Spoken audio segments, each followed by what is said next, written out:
अच्छा, तो महारानी इस बेडरूम में बैठ के यहाँ खाना खा रही है। अरे मैंने तुझे कितनी बार बोला है कि पहले घर का काम खत्म कर लिया कर, उसके बाद खाना खाया कर, पर तेरी समझ में ये बात आती ही नहीं है। भाभी मैंने घर का सारा काम खत्म कर दिया, तभी खाना खाने लगी थी। और भाभी मुझे बहुत तेज भूख लग रही थी, आज का ताज़ा बना हुआ खाना सारा खत्म हो गया। और देखो रात की बासी रोटी बची है, वो भी बस एक ही रोटी है भाभी, इसमें तो मेरा पेट भी नहीं भरेगा। अच्छा, इतने खाने में तेरा पेट नहीं भरेगा ना? ये थाली मुझे दे, अब तो तेरा पेट भर जाएगा। भाभी ये क्या किया आपने? प्लीज मुझे खाना खाने को दे दो, मुझे बहुत तेज भूख लग रही है भाभी प्लीज। पूरे दिन तू इस बिस्तर में पड़ी पड़ी रोटियां ही तो तोड़ती है, कुछ काम धंधा तो तुझे करना आता नहीं है।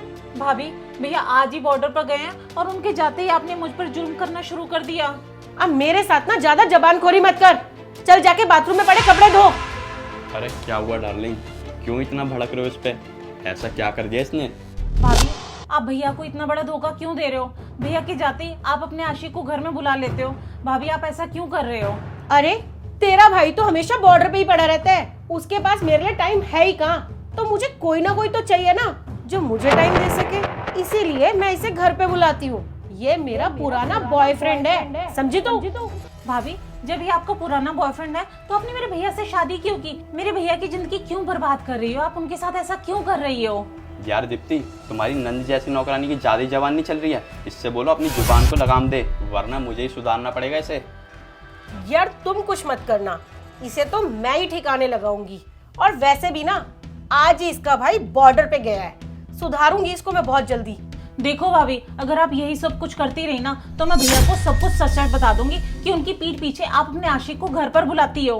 अगर तूने अपने भैया को कुछ भी बताने की कोशिश की ना तो तू सोच लियो हमसे बुरा कोई नहीं होगा।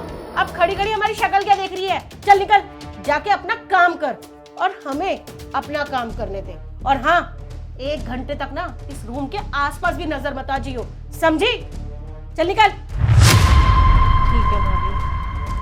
भाभी मुझे ये रोटी खाने के लिए दे दो, बहुत तेज भूख लगी है। कोई खाना नहीं मिलेगा तुझे, चल निकल।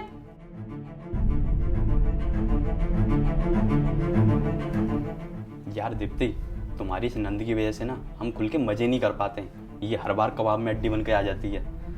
चलो बेड पे।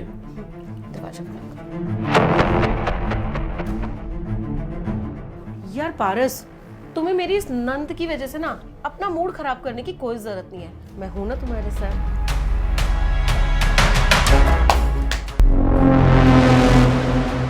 वाह दीप्ति वाह, तुम मेरे बॉर्डर पे जाने के बाद मेरी पीठ पीछे ये सब करती हो तुम। शुभम, तुम तो सुबह ही बॉर्डर पे चले गए थे, फिर तुम यहाँ कैसे? ताकि मैं तुम्हारी सच्चाई देख सकूं, इसलिए मैं बॉर्डर पे गया ही नहीं। कैसी सच्चाई शुभम? तुम गलत समझ रहे हो, ऐसा कुछ भी नहीं है। दीप्ति, मैं सब कुछ अपनी आंखों से देख चुका हूँ और उसके बाद भी तुम मुझे बेवकूफ बनाने की कोशिश कर रही हो। अरे मैं पूछता हूँ कौन है ये लड़का जिसके लिए तुम ये सब करने के लिए तैयार हो गई? शुभम, ये मेरे भैया हैं और तुम मेरे भैया के लिए ऐसी बातें सोच रहे हो। लगता है तुम अपने मुंह से सच्चाई नहीं बताओगी। ठीक है कोई बात नहीं, मुझे अपनी बहन को ही बुलाना पड़ेगा। राखी, राखी कहाँ हो तुम? जल्दी इधर आओ। अरे तुम अपनी बहन को क्यों बुला रहे हो? वो तो अपने रूम में आराम कर रही है ना, क्यों डिस्टर्ब कर रहे हो? आराम करने दो ना। दीप्ति, मुझे अच्छे से पता है मेरे बॉर्डर पे जाने के बाद तुम मेरी बहन के साथ कितना अत्याचार करती हो। रुक जाओ, उसे आने दो, वो सारी सच्चाई बताएगी। राखी जल्दी आओ तुम। भैया आपने मुझे बुलाया? ठीक है बहन, मैं चलता हूँ, मुझे कुछ काम भी है। इतनी जल्दी क्या जाने की? मेरे घर पे आया तू, तेरी अच्छे से खातिरदारी तो कर दूं मैं। चल वहां खड़ा हो जा। दीप्ति बताओ मुझे, तुम्हारा चक्कर इस आदमी के साथ कब से चल रहा है? शुभम, मेरे से कोई चक्कर वक्कर नहीं चल रहा है, ये तो मेरा भाई है। भाभी अब सच्चाई छुपाने का कोई फायदा नहीं है, क्योंकि मैंने भैया को सब कुछ सच सच बता दिया है। भैया भैया प्लीज रुक जाओ, आप ना बॉर्डर पे प्लीज मत जाओ। अरे बहन, ये तू कैसी बात कर रही है? हर बार तो मैं बॉर्डर पे जाता हूँ, तू तो कभी मना नहीं करती, आज लेकिन क्यों मना कर रही है? मैं आपको एक सच बताना चाहती हूँ भाभी के बारे में। दीप्ति के बारे में तू कुछ बताना चाहती है? हाँ बोल, क्या बात है? भैया जब आप बॉर्डर पर चले जाते हो तो भाभी मुझसे पूरे घर का काम कराती है, मुझे भरपेट खाना भी नहीं देती है और यहाँ तक कि मुझसे खाने की प्लेट भी छीन लेती है। और एक अनजान लड़के को घर में बुलाती हैं, फिर रूम बंद कर लेती हैं और मुझे बोलती हैं इस रूम में मत आना। क्या इतना सब कुछ मेरी पीठ पीछे हो रहा है और मुझे पता भी नहीं है? बहन तू चिंता मत कर, मैं उसकी सच्चाई सबके सामने लाकर ही रहूंगा। दीप्ति, मेरे बॉर्डर पे जाने के बाद तुम मेरी बहन पे इतने जुल्म करती हो, घर का सारा काम करवाती हो, अरे नौकरानी बना के रख दिया तुमने इसको, और अपने गंदे कपड़े भी धुलवाती हो, और इन सब के बावजूद तुम मेरी बहन को भरपेट खाना तक नहीं दे रही हो। और हाँ, क्या धमकी दे रही थी तुम मेरी बहन को? अगर इसने तुम्हारे बारे में सच्चाई बताने की मुझे कोशिश की तो तुम इसके साथ अच्छा नहीं करोगी।